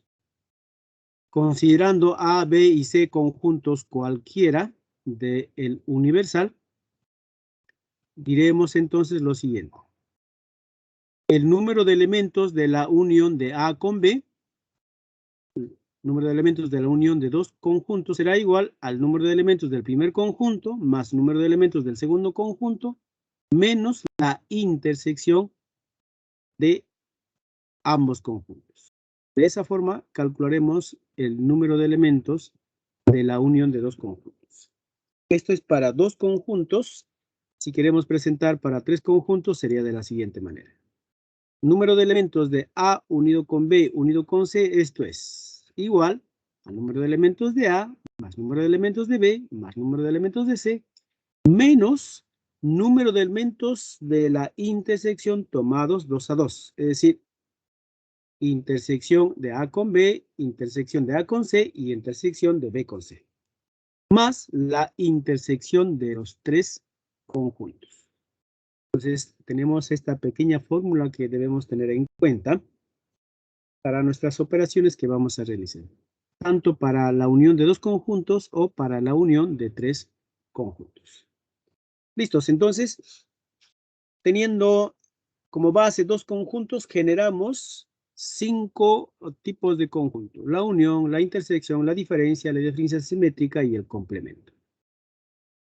Bien, veamos entonces ahora algunas propiedades o leyes del álgebra de conjuntos. Estas leyes tienen muchísimo que ver con nuestras leyes de la lógica proposicional. Si usted ha repasado bien las leyes de la lógica proposicional, aquí es lo mismo. La única diferencia es que ahora tratamos con conjuntos. ¿Alguna pregunta hasta ahí, chicos? Antes de continuar, voy a implementar mi lapicerito, por favor, un momentito. ¿Alguna consulta hasta ahí?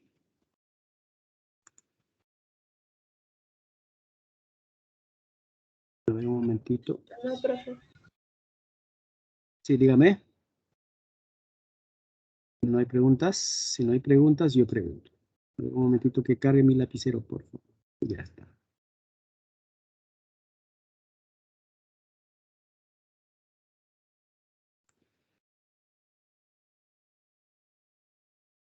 Muy bien, todo claro. Seguimos entonces. Seguimos. Nos quedamos en las leyes del álgebra de conjuntos. Veamos la ley de la idempotencia. Nosotros en la lógica proposicional hemos conocido también esta ley. Lo voy a escribir, ¿ya? Aquí en el espacio en blanco voy a escribir lo siguiente. Digo así entonces. En lógica hemos dicho así. Proposición en disyunción con una misma proposición, esto es equivalente a la misma proposición. ¿De acuerdo? Entonces, cuando estamos frente a conjuntos, esta propiedad se va a cumplir también para conjuntos. Es decir, en lugar de P, ahora usamos A, conjunto. Y en lugar de disyunción, usamos unión. Entonces, A unido con A será el mismo conjunto A. Cualquier conjunto unido consigo mismo seguirá siendo el mismo conjunto. ¿Ya? Esta es para la unión y también tenemos para la intersección. Y también en la lógica proposicional teníamos esta ley de la idempotencia, ¿no? Que decía una proposición Q en conjunción con la misma proposición Q, esto era equivalente a la proposición Q. Fíjense ustedes entonces que lo que nosotros conocemos las leyes que conocemos de la lógica proposicional van a cumplirse también en el álgebra de conjuntos, con las leyes de álgebra de conjuntos. Bien, primera entonces ley de la idempotencia. Veamos ahora. Segunda ley de la conmutatividad. A unido con B es igual a B unido con A. Así puede cambiar de orden. Esta ley también nosotros la hemos visto en la lógica proposicional. Decíamos, una proposición en disyunción con una segunda proposición, esto era equivalente a la primera proposición en disyunción con la, segunda proposición en disyunción con la primera proposición. Es decir, cambiamos de orden. No solamente para la disyunción, también para la conjunción. Podríamos cambiar de orden. ¿De acuerdo? Entonces, si uno hace, digamos, un equivalente, él será como nuestro conjunto o nuestra proposición A será como la proposición P, B será como la proposición Q, mientras que la unión será como la disyunción débil. Entonces, para la conjunción, en este caso ahora para conjuntos, para la intersección también se va a cumplir lo mismo. Seguimos. Otra ley proposicional, otra ley de del álgebra de conjuntos. La asociatividad. Si estamos frente a un mismo operador, en este caso ahora la unión, la intersección, la diferencia simétrica, vamos a decir operadores conjuntistas. Entonces, si estamos frente a un mismo operador conjuntista, en este caso que es la unión, entonces podemos asociar de manera conveniente A unido con B, todo ello unido con C. O tal vez podemos decir A unido con paréntesis, B unido con C. Se puede asociar, tanto para la unión como también para la intersección. Esta forma entonces de asociar es cuando tenemos el mismo operador conjuntista. Otra ley, la ley de la distributividad. A ver, antes de ver esto, nosotros habíamos escrito en la lógica proposicional lo siguiente. En la lógica proposicional hemos escrito así, ¿no? P, I, y por aquí teníamos, digamos, Q, o R, por ejemplo, ¿no? O R.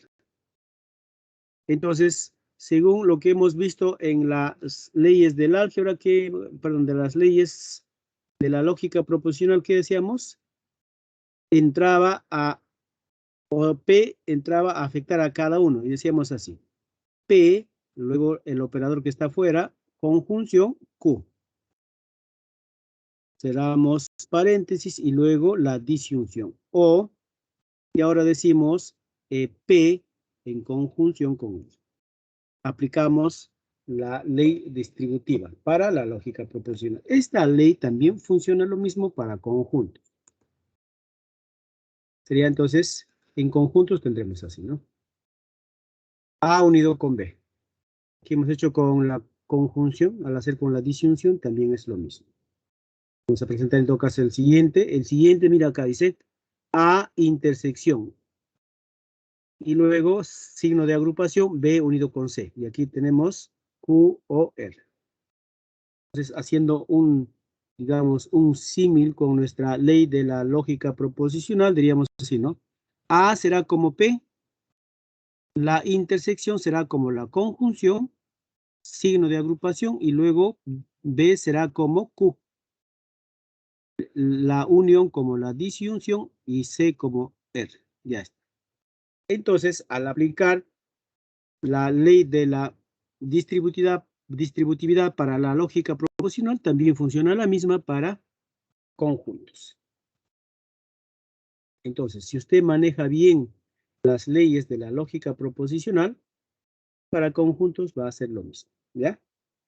Ahora, mencioné en algún momento, si no lo hice, podemos aprovechar aquí. Fíjense que estas operaciones que se están realizando con conjuntos tienen como base principal a las leyes proposicionales. Y no solamente eso. dentro de los pilares de la matemática, o mejor dicho, dentro del edificio matemático, se tienen muchas herramientas, ¿ya? Ahora, estos pilares que sostienen a este edificio matemático, o sus bases fundamentales, es la lógica.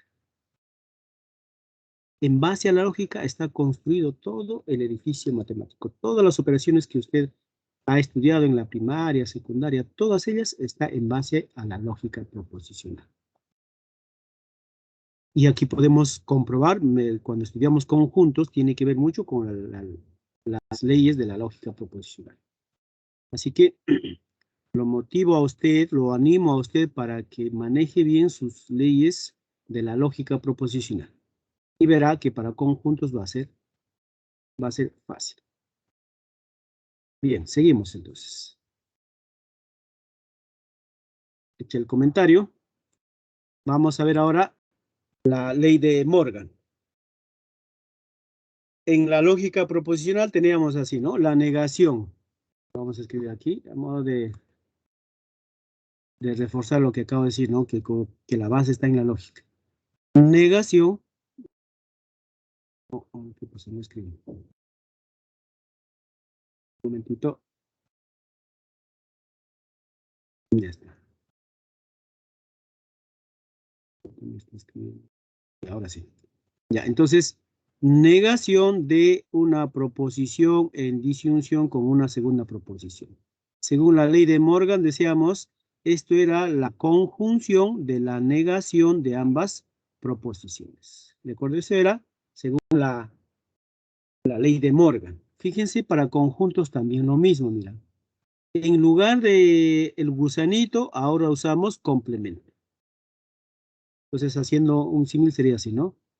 Aquí estará la proposición P, disyunción, la proposición Q, signo de agrupación. Ahora, en lugar del complemento, nosotros hemos usado en la lógica proposicional la negación o el gusanito.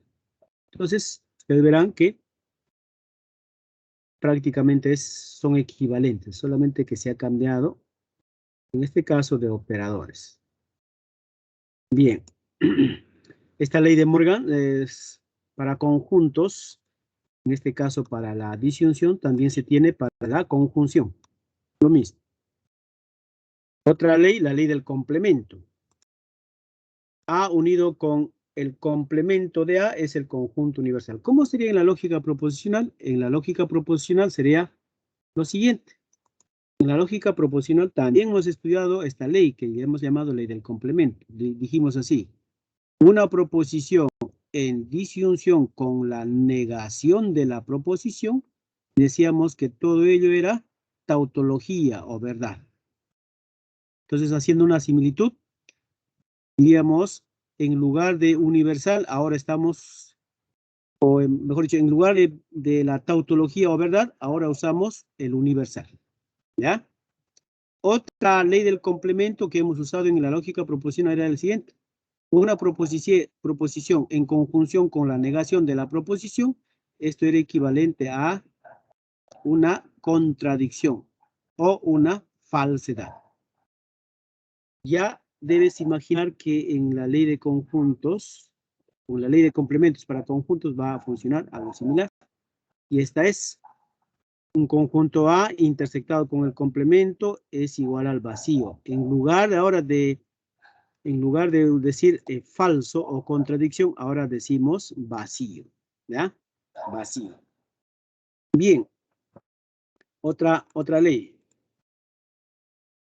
La ley de la doble negación, ¿no? Negación de negación, la misma proposición. En este caso, para conjuntos diremos complemento de complemento es el mismo conjunto. Otra ley, ley de la unidad, que en la lógica proposicional también hemos llamado, en este caso, ley de la identidad, dijimos, ¿no? Pero los términos son equivalentes.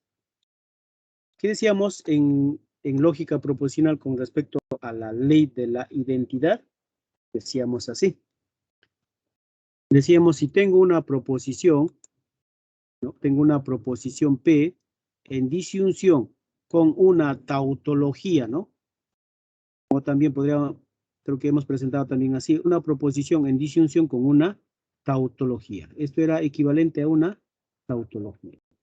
Ya dijimos que el universal va a ser equivalente a la tautología, mientras que el vacío va a ser equivalente a la contradicción.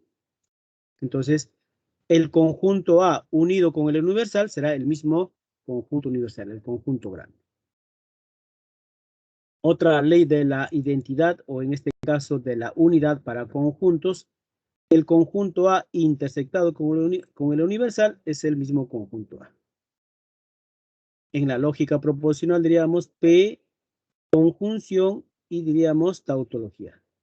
P y conjunción tautología es el mismo P. Lo voy a escribir. Otra ley dentro de la ley de la unidad es que el conjunto A unido con el vacío será el mismo conjunto A. El conjunto A intersectado con el vacío es el vacío. Esta también, pues, ¿no? Es decir, todas, no voy a mencionar solamente esta última, ¿no? Teníamos así.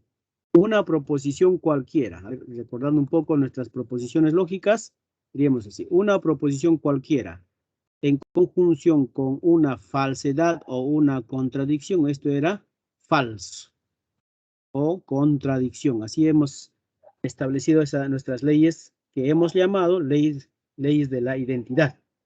Aquí llamaremos ley de la unidad, pero que en el fondo es lo mismo. Listos. Fíjense entonces, en nuestras leyes proposicionales tienen muchísimo que ver con las leyes para conjuntos. Otra ley, ley de la absorción. Esta ley también viene de la lógica proposicional. A ver, sin el ánimo de caer pesado, voy a escribir aquí la lógica proposicional. Decimos, una proposición P en disyunción con un signo de agrupación donde dentro del signo de agrupación aparece la misma proposición en conjunción con una segunda proposición. Por la ley de la absorción decíamos que esto era solamente P. Y decíamos, más aún decíamos, ¿no? Cada vez cuando hagamos operaciones con proposiciones lógicas, vamos a razonar así. Si veo dos proposiciones iguales, separadas por el signo de agrupación, y además veo los dos operadores lógicos, en este caso la conjunción y la disyunción, también separadas por el signo de agrupación, de inmediato voy a pensar en absorción. En conjuntos, ese razonamiento va a ser la misma, fíjense. Si observamos dos conjuntos iguales que están separados por un signo de agrupación, y además los dos operadores conjuntistas, en este caso la unión y la intersección, separadas también por signo de agrupación, entonces de inmediato diremos, podemos usar la ley de la absorción. Y como ustedes saben, la ley de la absorción tiene otra presentación. En este caso para conjuntos será así, ¿no? A intersectado con un paréntesis, y dentro del paréntesis otra vez aparece A, pero ahora en unión con B. Por la ley de la absorción, conjunto A. Ahora, una variante de la ley de la absorción para lógica proposicional era el siguiente, ¿no? Si teníamos P o signo de agrupación, pero acá ahora aparecía no P, ¿no? No P en conjunción con una segunda proposición. ¿Qué decíamos? Sobrevive la proposición que está afuera, P, luego sobrevive el operador que está fuera del signo de agrupación también, es decir, disyunción, y luego sobrevive la segunda proposición, P o Q. Aquí va a funcionar también. Entonces, en los conjuntos va a funcionar algo similar. Tenemos para la unión, ¿no? A unido con signo de agrupación, y fíjese, ahora aparece la negación. Es decir, ya sabemos que cuando tenemos un conjunto y la negación del conjunto, en este caso el complemento del conjunto, separados por un signo de agrupación, y a su vez aparece la unión y la intersección también separadas por el signo de agrupación, por absorción vamos a decir sobrevive el conjunto que está afuera, luego sobrevive el operador que está fuera del signo de agrupación y luego sobrevive el segundo conjunto. ¿Ya? Listos. Y ya para terminar, en otra presentación de ley de la absorción. Veamos finalmente la diferencia. La ley de la diferencia. A menos B se puede escribir como A intersectado con B complemento. Es decir, el menos se va a poder traducir como la intersección, pero debemos tomar el complemento de B. Esa es la ley de la diferencia. Esta ley también vamos a usar continuamente, así que prestemos atención a esa ley. ¿Listos? Veamos ahora un ejemplo de aplicación. Por ejemplo, nos dicen simplificar toda esta expresión. Para ello nos dan como condición que F G y H son no vacíos. Además, F y G, la intersección de ellos es el vacío, es decir, no tienen elementos en común. Y además, F está contenido en H. Entonces vamos a simplificar toda esta expresión. Para ello voy a usar el diagrama de Venn. Digo por aquí el conjunto F, por aquí será el conjunto G, pero como por condición F y G dice la intersección de ellos es el vacío, es decir, no tienen elementos en común, dibujamos por separado. Luego, el conjunto H. H nos dice que contiene a F, entonces contiene a F y vamos a decir pues que tome también una parte de G. Listos. Bajo este diagrama de Venn podemos, o usando este diagrama de Venn, podemos simplificar lo que nos pide. Todos estos conjuntos están dentro siempre del conjunto más grande, el conjunto universal, conjunto de referencia. Listos. Entonces, volvemos a escribir G menos H unido aquí y listos. Ahora, en lo que está pintado de rojo, ahí es donde vamos a usar la ley de la diferencia. Entonces, en lugar de decir G menos H, ahora diríamos G intersectado con H complemento. Ya, entonces decimos así. G intersectado con H complemento. En el primer paréntesis rojo. En el segundo paréntesis de rojo también. Ley de la diferencia. Entonces sería F intersectado con complemento de G. Complemento de complemento, ya sabemos que es el mismo conjunto. Y luego aquí aparece el triangulito, ¿no? Aquí el triangulito no está de forma directa. A ver, podemos escribir así. Sabemos bien que el triangulito H, triangulito F, esto es equivalente a H menos F unido con F menos H. Eso es por teoría, por lo que acabamos de revisar. La diferencia simétrica se puede escribir de esa manera. Ahora, me dice que F está contenido en H.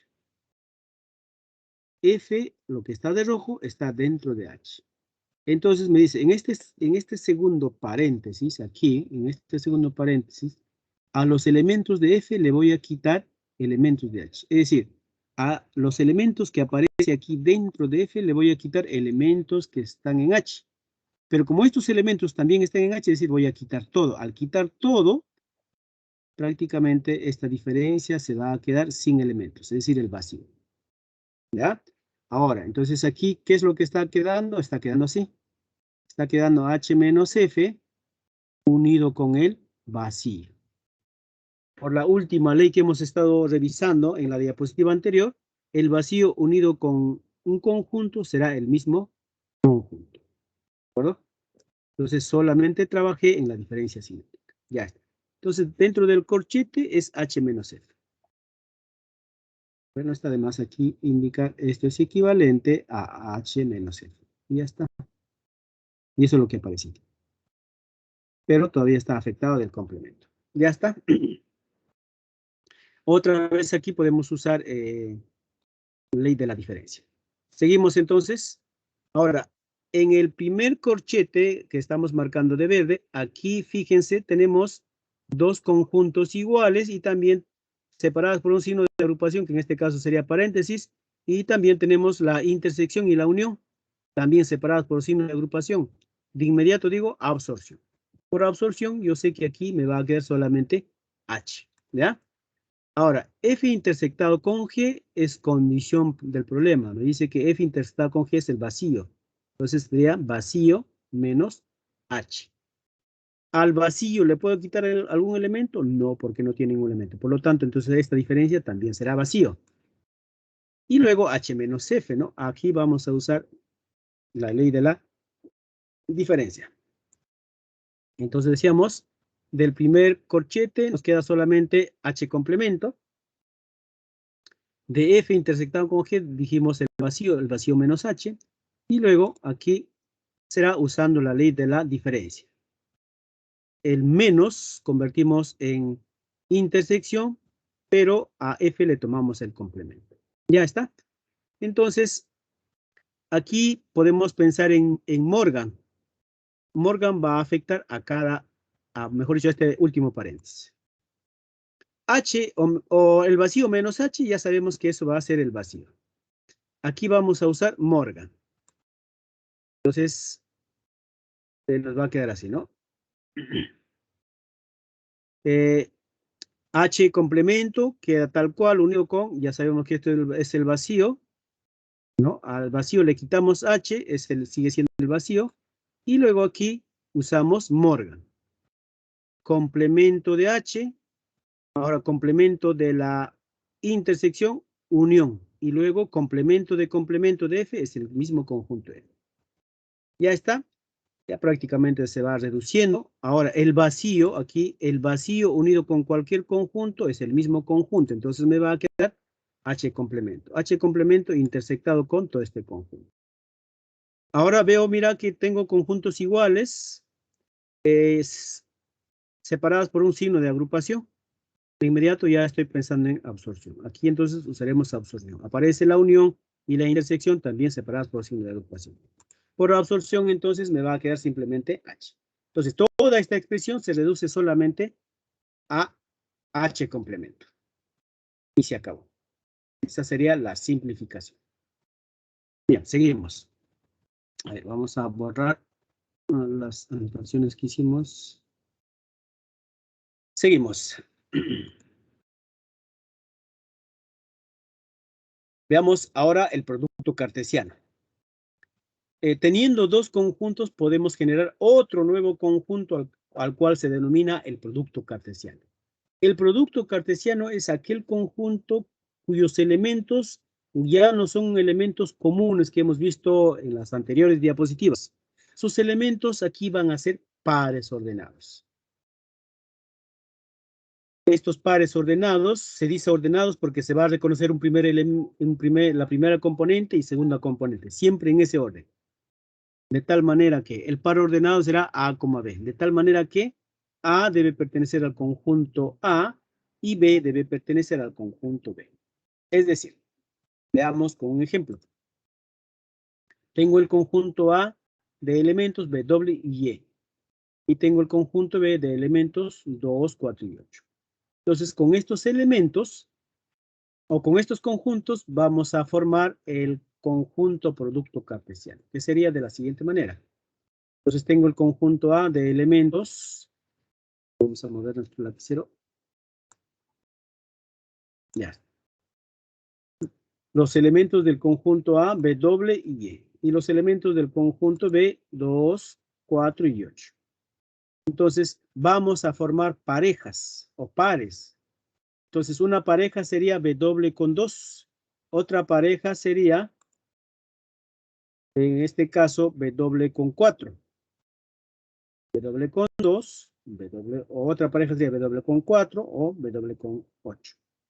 O también otra parejita sería, entonces estos pares que estamos formando ya forman elementos de nuestro conjunto producto cartesiano. Pero no son los únicos, también podemos formar Y con 2, una pareja, Y con 4, otra pareja, Y con 8, otra pareja. Sean también elementos del conjunto producto cartesiano.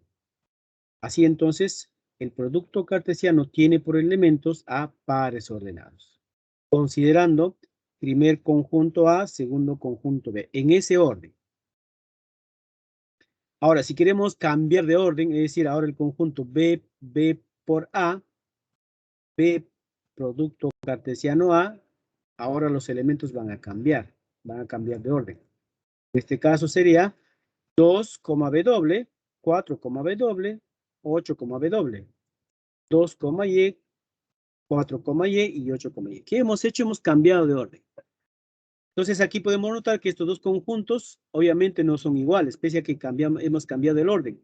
Nada más, pero no son iguales, puesto que el producto cartesiano es aquel conjunto cuyos elementos son pares ordenados. Se respeta el orden.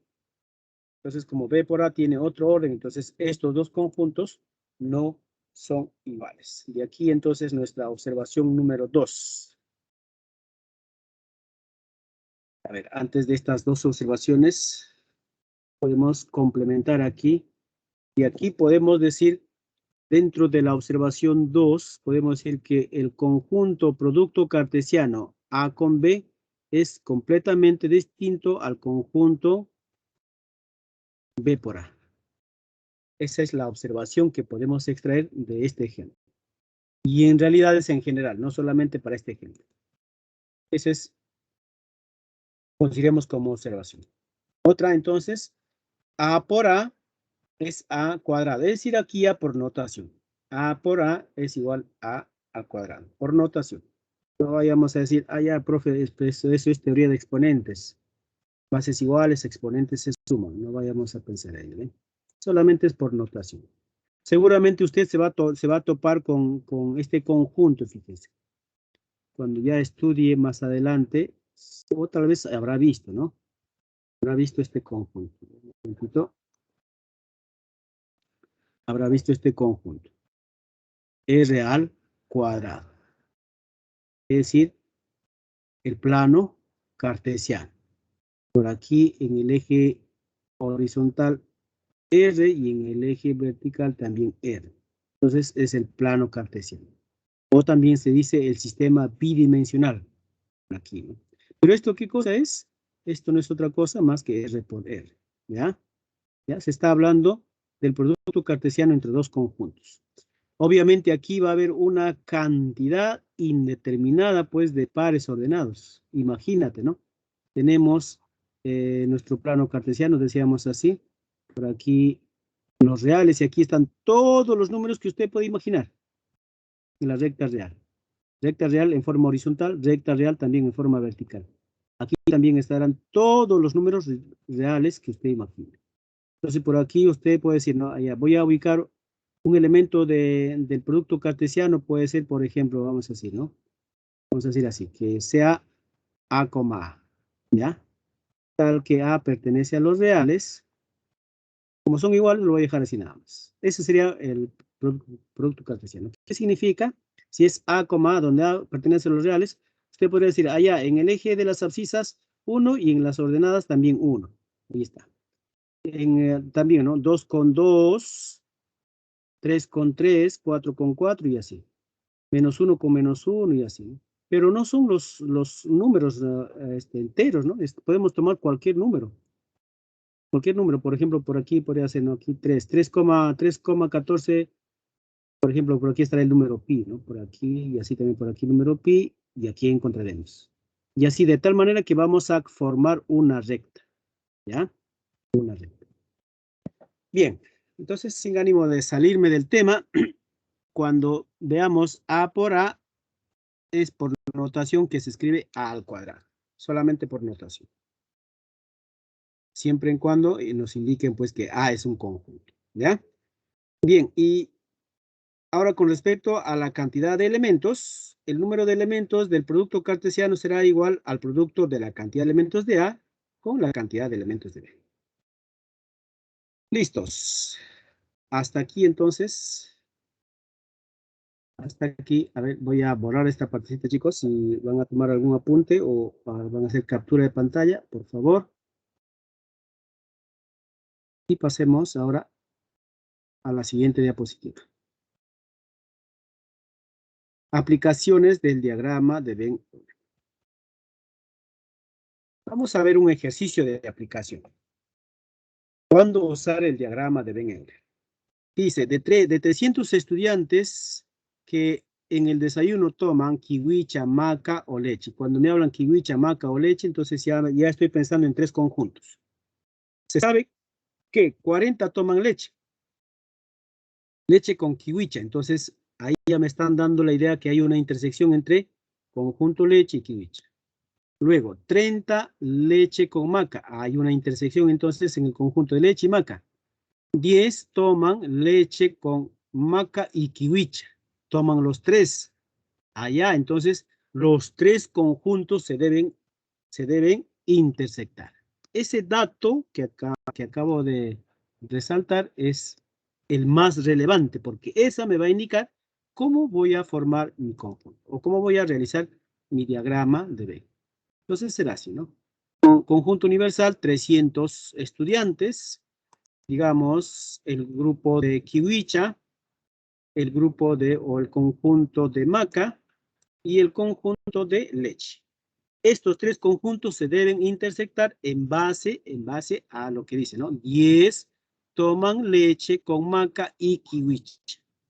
Ese dato es importantísimo y me permite plantear ese diagrama de Venn. ¿Ya? ¿Listos? Ya una vez graficado, prácticamente ya gran parte del ejercicio está avanzado. Lo único que vamos a hacer ahora es descargar los datos. Luego nos decían 30 toman maca, 50 toman solamente kiwicha y así, ¿no? Descargamos los datos entonces. 300 estudiantes en el desayuno toman kiwicha, maca y ya está. Esto ya está indicado. Si toman 300 estudiantes de kiwicha, maca o leche, significa entonces que ninguno se queda sin tomar desayuno. Entonces, como estamos considerando el conjunto universal todo, fuera de este conjunto no debe haber ninguno, porque dice de 300 estudiantes que en el desayuno toman, es decir, por lo menos toman uno, ¿no? Entonces, no habrá ningún estudiante que no tome desayuno. Ya está, por eso el 0. Luego, considerando el dato, 130 toman maca. Entonces, todo lo de rojo será 130.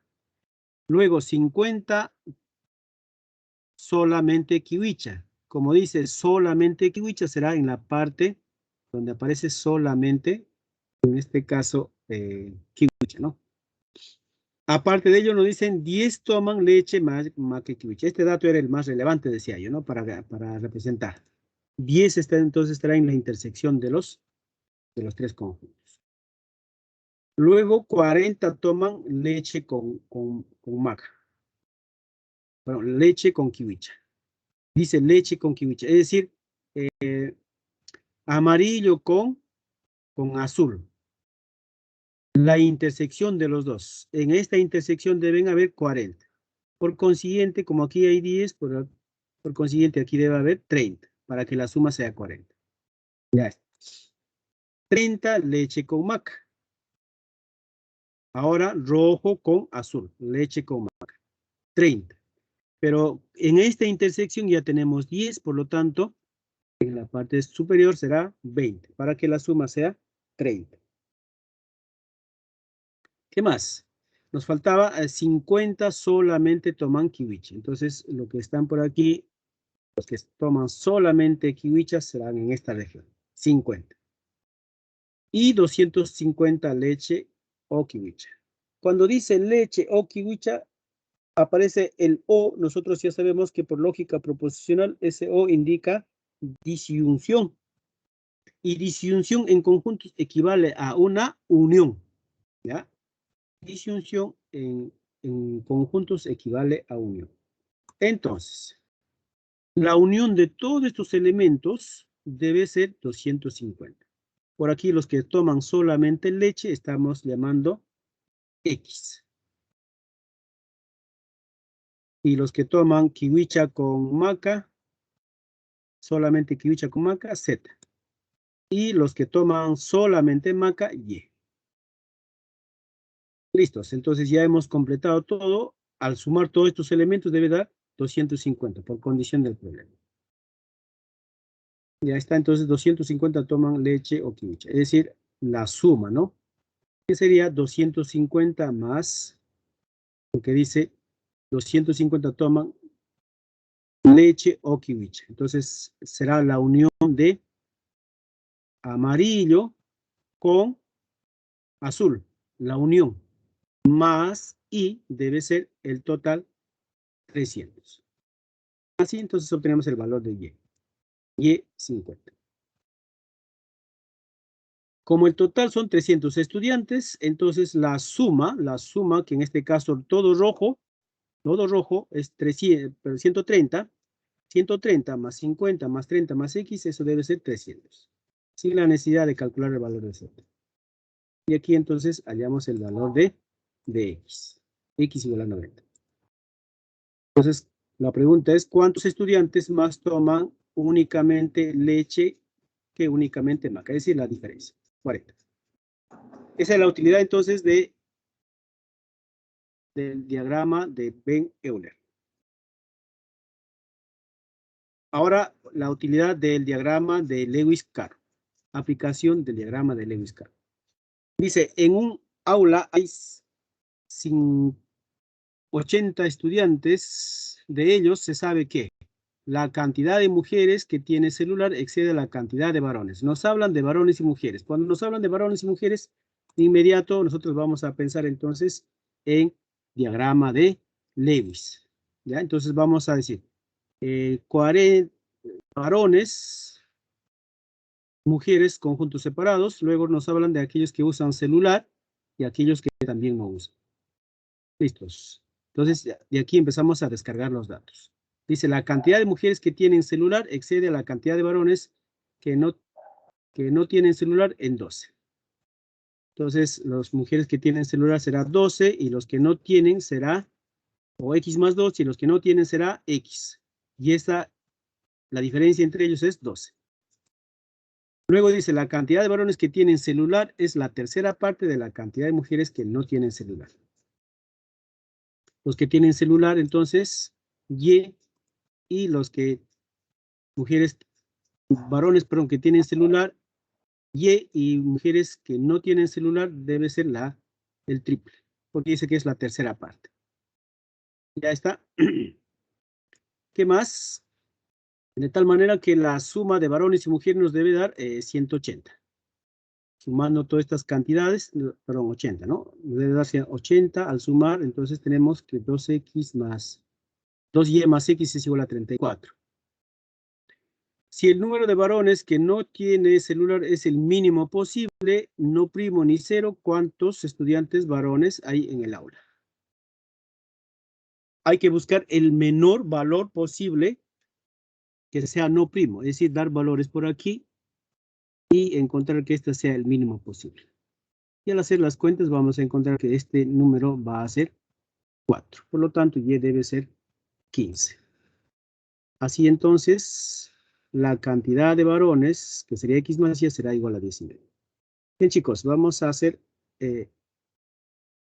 nuestro receso y regresamos ya en la resolución de los ejercicios. Chicos, paramos aquí y regresamos en 15 minutos.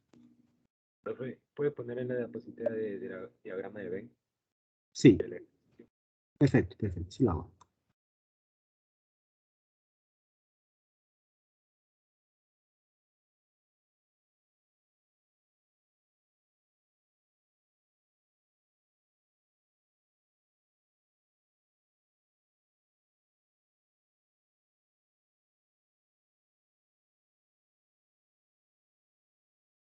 Sí, gracias, profe.